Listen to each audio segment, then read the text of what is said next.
यो सर्पको नाम चाहिँ कमन क्याट स्नेक हो।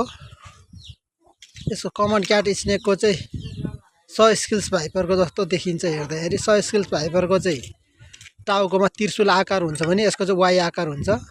देख्न सक्नुहुन्छ यहाँ माथि तपाईँहरूले।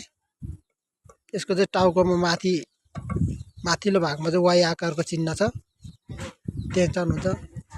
यस्तो टाइपको शरीरको प्याटर्न चाहिँ यस्तो हुन्छ कमन क्याट स्नेकको।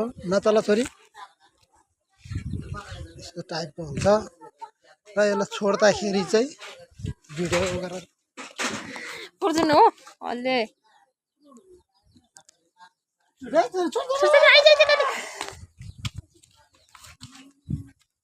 छोड्दाखेरि चाहिँ यस्तो टाइपको देखिन्छ यो सर्प।